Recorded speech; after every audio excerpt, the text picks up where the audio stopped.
Muy bien, el título del sermón de esta mañana lo he titulado Tesoros y Perlas. Y quisiera que me acompañaseis en la lectura de Mateo capítulo 13. Mateo capítulo 13. Y vamos a leer los versículos 34 y 35. Mateo capítulo 13, versículos 34 y 35, donde dice el texto bíblico, dice: todo esto habló Jesús por parábolas a la gente, y sin parábolas nada les hablaba, para que se cumpliera lo que dijo el profeta: abriré en parábolas mi boca, declararé cosas escondidas desde la fundación del mundo. ¿Cuántas veces hemos leído, estudiado, aprendido las parábolas de Jesús? Muchas, ¿verdad? Las parábolas era el método que empleaba el Señor para enseñar. Y cuando hablamos de parábolas hablamos de comparaciones de la vida cotidiana, ilustraciones para enseñar algo profundo, para enseñar en este caso una verdad. Y era el método sencillo que Jesús empleaba. Ilustraciones que ilustraban la verdad, una verdad que podía ser moral o en muchos casos verdades espirituales. Y si nosotros analizásemos o mirásemos en la Biblia, en este caso en el Nuevo Testamento, veríamos que Jesús va a pronunciar alrededor de unas 40 parábolas en la Escritura. Luego, evidentemente, se repiten algunas de ellas en Marcos, en Lucas, en Mateo, ¿verdad? Algunas se repiten, pero alrededor de unas 40 parábolas podemos encontrar de Jesús. Parábolas que tenían enseñanzas y verdades espirituales muy profundas. Era el medio por el cual Jesús trataba de llevar a su audiencia de lo conocido a lo desconocido, de lo invisible a lo invisible, de lo terrenal a lo celestial. ¿Cuál era ese método? Las parábolas. Ese era el método de Jesús.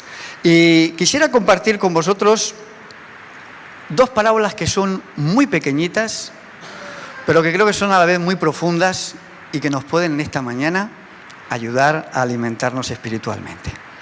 Vamos a leer Mateo capítulo 13, versículo 44. Lo tenemos ahí donde hemos abierto la Escritura.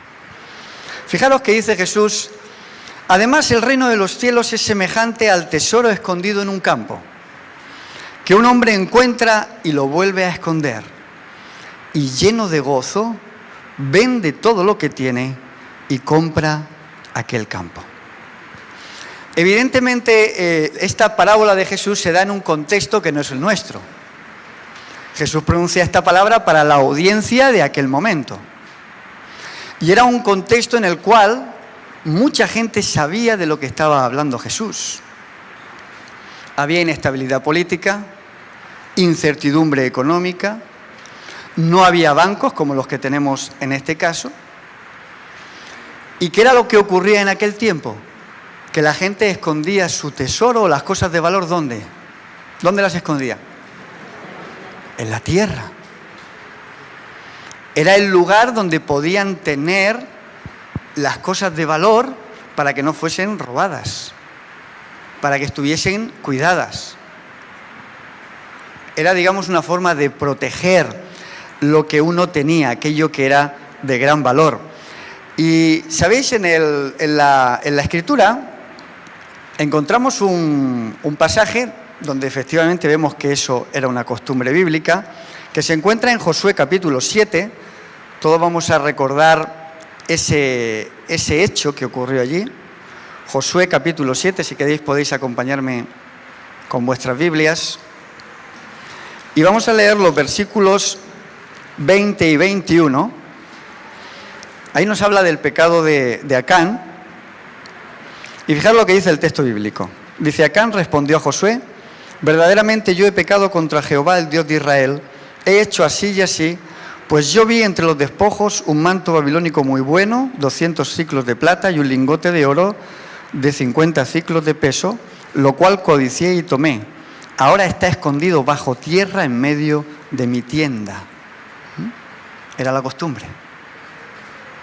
En las tiendas donde habitaban, ¿verdad?, los hijos de Israel, se hacía un agujero en tierra y se enterraban ahí las cosas de gran valor. Y era algo que se hacía en la época también de Jesús. Por eso Jesús relata esta parábola en un contexto en el que sus oyentes pueden entender, pueden comprender.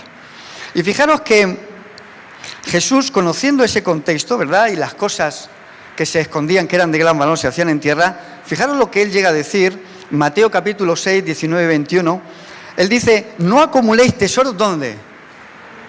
En la tierra, donde la polilla y el óxido corroen y los ladrones socavan, dice, y roban. Era la costumbre. Pero Jesús dice, no hagáis tesoros, ¿verdad?, en la tierra, no los enterréis. Por lo tanto, Jesús utiliza esta parábola conociendo a la audiencia y sabiendo que puede enseñarles alguna verdad profunda. ¿De qué les hablaba Jesús a los agricultores? Un sembrador salió a sembrar, de semillas, ¿verdad?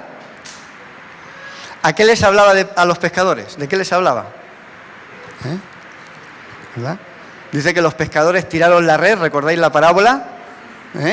Y recogieron una cantidad de peces y otras cosas y se sientan y dicen que desechan lo bueno de lo malo, ¿verdad?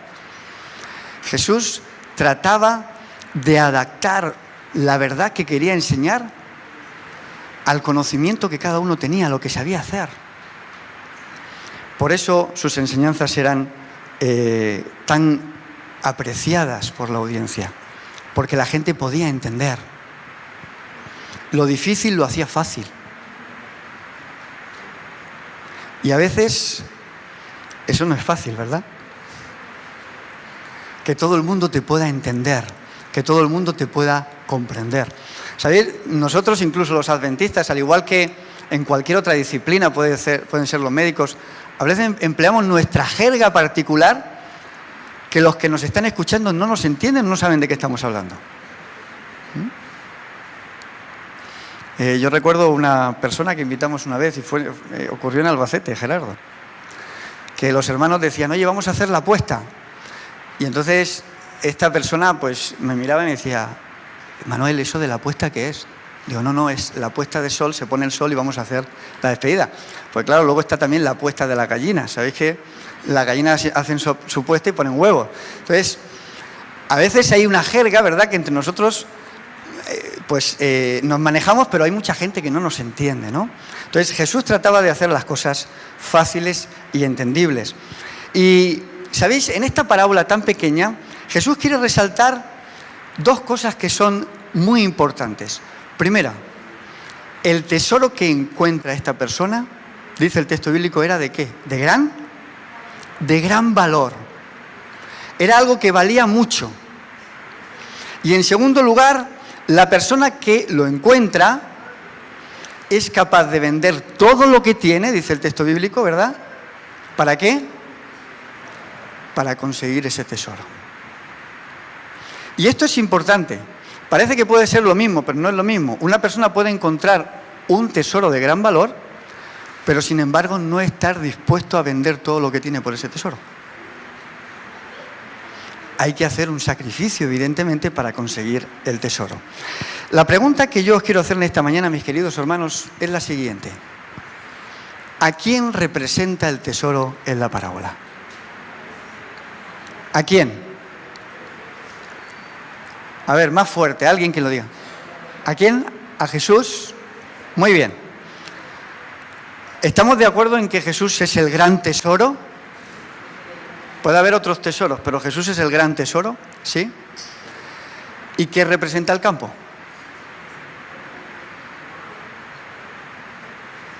Si Jesús es el tesoro, ¿qué representa el campo?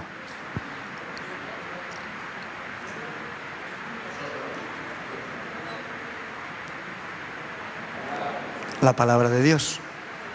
¿Dónde está enterrado el tesoro? En la palabra de Dios. Por lo tanto, la enseñanza que Jesús quería transmitir es la siguiente. Yo soy el tesoro y estoy escondido en la palabra de Dios. Si alguno quiere encontrar el tesoro, ¿dónde tiene que buscar? En la palabra de Dios. Y esto es muy importante, mis queridos hermanos, porque sabéis, nosotros cuando leemos la Escritura y leemos la palabra de Dios, es muy fácil analizar, ¿verdad?, las cosas desde afuera, porque nosotros no las hemos vivido, no somos los personajes bíblicos. Entonces, desde fuera podemos ser muy críticos. Pero fijaros de un detalle. ¿Encontraron los judíos el tesoro o no lo encontraron?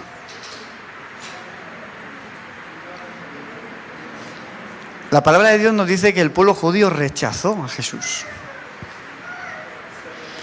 Y esto es muy importante porque nosotros podemos ser pueblo de Dios, pero sin embargo rechazar el tesoro. No haberlo encontrado. O si lo hemos encontrado, no estar dispuestos a vender todo lo que tenemos, a entregar todo lo que somos por conseguir ese gran tesoro. ¿Por qué íbamos a ser nosotros diferentes al pueblo de Israel? ¿Acaso moralmente nos consideramos mejores? ¿O también tenemos necesidad de Jesús como lo tenían ellos en aquel momento? ¿Sabéis? Jesús llegó a decir aquellas palabras en Juan 5:39, es un texto que aprendemos muchas veces de memoria: escudriñad las Escrituras, que está la vida eterna, pero ellas son las que dan testimonio ¿de quién? De mí. La palabra escudriñar es un trabajo, dicen los teólogos, de minero. Hay que escarbar. Y es interesante porque Jesús, cuando pronuncia estas palabras, está diciendo que cuando uno va a las Escrituras y escarba en las Escrituras, lo primero que tiene que encontrarse es con el tesoro. Encontrarse con Cristo. Y muchas veces, mis queridos hermanos, nosotros utilizamos la palabra de Dios no para encontrar el tesoro, no para encontrarnos con Jesús, a veces para sacudirnos unos a otros. ¿Es así o no? A veces para sentirnos superiores o más intelectuales.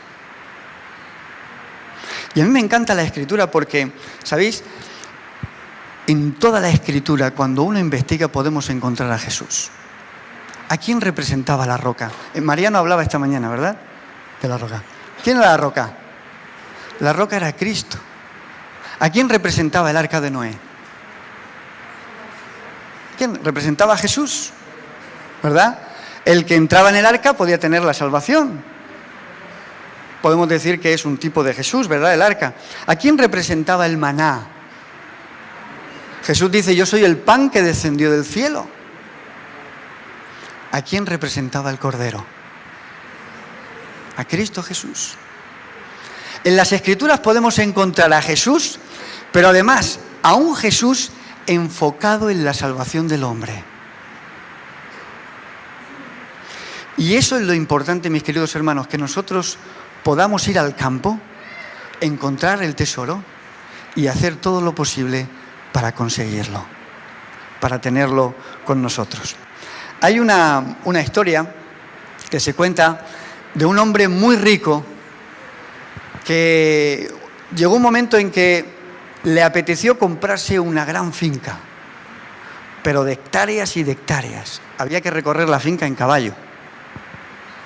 Y bueno, pues la primera vez que él fue a disfrutar de esa finca que acababa de adquirir, cabalgando con su caballo, se perdió y se encontró con una casita que había muy cerca de allí de la finca.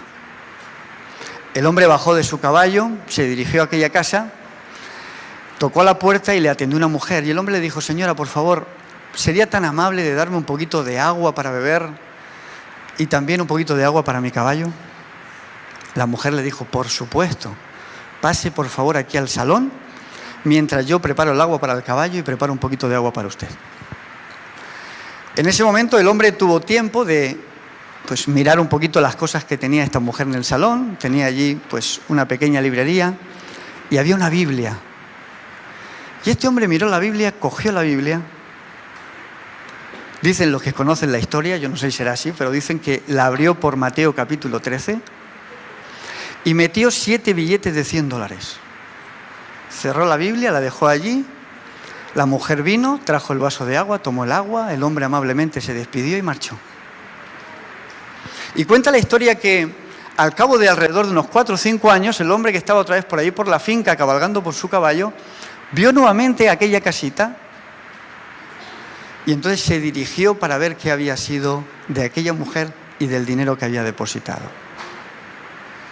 El hombre nuevamente, ¿verdad?, entró, se presentó, la mujer lo recordaba y amablemente otra vez la mujer pues dispuso para traer agua para su caballo y un poquito de agua para él.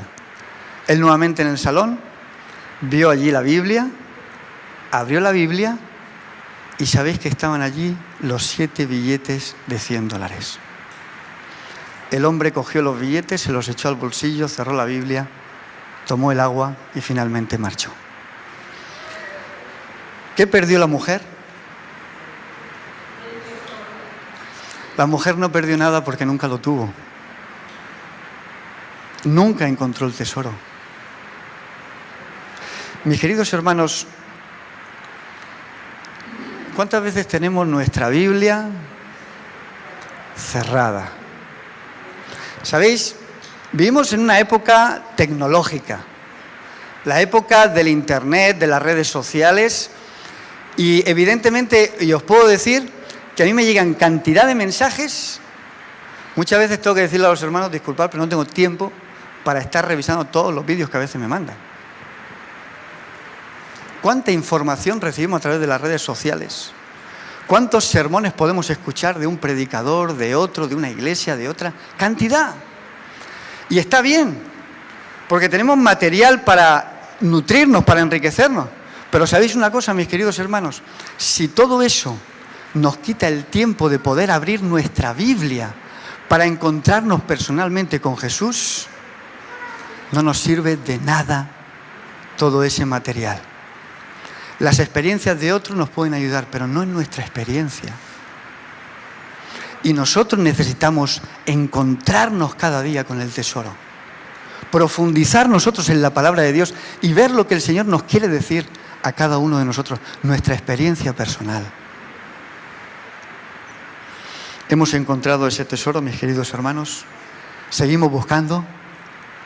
Estamos dispuestos a sacrificar lo que tenemos por conseguir ese gran tesoro.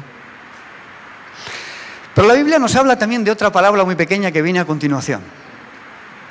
Y dice la siguiente parábola en Mateo capítulo 13, versículo 45 y 46. También el reino de los cielos es semejante al mercader que busca buenas perlas y al encontrar una perla de valor va, vende todo lo que tiene y la compra. Esta podemos decir que es una parábola que tiene doble sentido. Y vamos a hablar de ello en esta mañana. Pero antes quisiera haceros otra pregunta. ¿Cuántos de vosotros habéis visto alguna vez una perla natural? ¿Hay alguno que haya visto una perla natural? Que no sea artificial, ¿sí? Por ahí hay una hermana, Elvira también, por allí, ¿sí? ¿Son bonitas las perlas naturales? Muy bonitas, ¿eh? Bueno, sabéis que las perlas se forman dentro de las ostras. Y dicen los que saben de estas cosas, yo no soy ningún entendido, pero dicen que las perlas se forman como reacción, ¿verdad?, de un elemento extraño, un cuerpo extraño que entra a la ostra, y para expulsarlo, pues digamos que el molusco tiene que segregar una especie de cristales de carbonato de calcio con una proteína que se llama conchiolina, y que forman finalmente el nácar, que es lo que va recubriendo a ese cuerpo extraño, es así duro, como las valvas de la ostra, y entonces se va formando la perla. ¿Sabéis cuánto tiempo se puede tardar en la formación de una perla? Dicen que alrededor de unos años de media. 10 años. A lo mejor hay algunas que en 8 lo hacen, pero la media más o menos dicen que alrededor de unos años. Hay quienes han encontrado perlas de color negro. Y otras personas han encontrado perlas en forma de lágrima. Y dicen que son las lágrimas de la ostra, porque la ostra, para expulsar ese cuerpo extraño, dice que sufre mucho. Es un sufrimiento. Yo cuando leía un poquito acerca de estas cosas tan interesantes, yo decía, ¿cuál es el cuerpo extraño que ha entrado en nuestras vidas? ¿Cuál es? ¿No ha sido el pecado el que nos ha dañado? ¿No ha sido el pecado el que nos ha traído sufrimiento y dolor?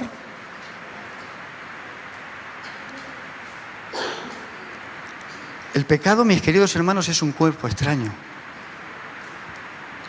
Pero el que sufrió realmente, ¿sabéis quién fue? Dios. Y sabéis, yo quiero entender que Jesús, a través de su sacrificio, a través de su sangre, es como esa especie de nácar que nos va recubriendo, que nos va moldeando y va formando nuestro carácter a su imagen y semejanza. Porque ¿cuánto tiempo tarda una persona en cambiar su carácter? Más que lo que tarda una ostra en hacer una perla. Mucho más. Pero el Señor quiere, a través de su sangre, hacer de nosotros perlas preciosas para Él. Esta parábola, de alguna forma, nos está diciendo que Jesús es el mercader que es capaz de dar todo lo que tiene para venir a rescatar la perla de gran precio, que en este caso somos nosotros. Somos la humanidad. Pero también la perla de gran precio representa a Jesús. Y requiere de nosotros todo nuestro sacrificio, nuestro esfuerzo, para poder conseguir esa perla de gran valor para nuestra vida. O sea que la parábola puede ir en 2 direcciones. Fijaros, os voy a leer una cita del Espíritu de Profecía, está en Palabra de Vida del Gran Maestro, que es muy interesante, donde ella llega a decir, dice, Cristo busca su herencia perdida. Cristo, el comerciante celestial, que busca buenas perlas, vino en humildad a por la perla de gran precio. En el hombre, engañado y arruinado por el pecado, vio las posibilidades de la redención. Los corazones que han sido el campo de batalla del conflicto con Satanás y que han sido rescatados por el poder del amor son más preciosos para el Redentor que aquellos que nunca cayeron. Dios dirigió su mirada a la humanidad, no como algo vil y sin mérito, la miró en Cristo y vio cómo podría llegar a ser por medio del amor redentor. Reunió todas las riquezas del universo y las entregó para comprar la perla. Y Jesús, habiéndola encontrado, la vuelve a engastar en su propia diadema. ¿Qué pasaje más extraordinario del Espíritu de Profecía? Hay una cita que se encuentra en el libro de la Educación, que es muy bonita, donde dice que Jesús, dice en Jesús, el Maestro de Galilea, el cielo envió a los hombres el don más grande que tenía. Y luego añade, dice, es más, derramó todo el cielo en ese don. O sea que, digamos que Dios lo dio todo para poder rescatarnos a cada uno de nosotros. Nosotros somos perlas preciosas para Dios, perlas preciosas para Cristo. ¿Lo sabemos? ¿Lo creemos? Nosotros somos de gran valor para el Señor. 2 textos de Zacarías, muy bonitos. Zacarías 9:16. Serán engrandecidos en su tierra, como piedras de corona brillarán. Y serán míos, dice Jehová de los ejércitos, en el día que yo recupere mi especial tesoro. Qué pena, mis queridos hermanos, que a veces haya personas o haya cristianos que no valoren esto. que no entiendan el sacrificio de Jesús, lo que ha hecho Jesús con tal de ganarnos, con tal de darnos finalmente la vida eterna.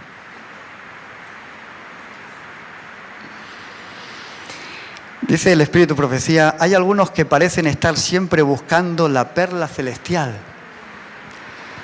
pero no hacen una entrega total de sus malos hábitos. No mueren al yo para que Cristo viva en ellos. Por lo tanto, no encuentran la perla preciosa. No han vencido la ambición no santificada y el amor a las atracciones mundanas. No toman la cruz y siguen a Cristo en el camino de la abnegación y de la renunciación propia.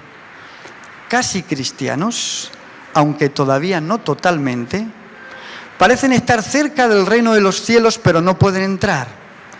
Casi, pero no totalmente salvos, significa ser no casi, sino totalmente perdidos. ¿Dónde nos encontramos nosotros? Porque, ¿sabéis? Nosotros podemos tener el campo, podemos haber encontrado la perla, podemos haber encontrado el tesoro, pero si no somos capaces de darlo todo por ese tesoro, no lo vamos a poder adquirir.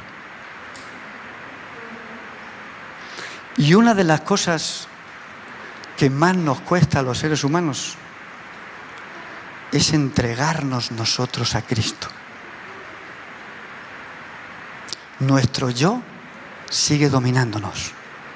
Nuestro ego sigue latente dentro de nosotros. Por eso todavía no somos la iglesia que Cristo quiere que sea. Así que, mis queridos hermanos, concluyo. Me encantaría que en esta nueva etapa, juntos como iglesia, podamos buscar al Señor. Lo vamos a encontrar porque la promesa está ahí, pero lo tenemos que buscar cada día. Y si lo conseguimos, si logramos encontrarlo cada día, nosotros vamos a ser la iglesia que Cristo quiere que sea. Que el Señor os bendiga y que el Señor derrame sobre vosotros todo su amor. Amén.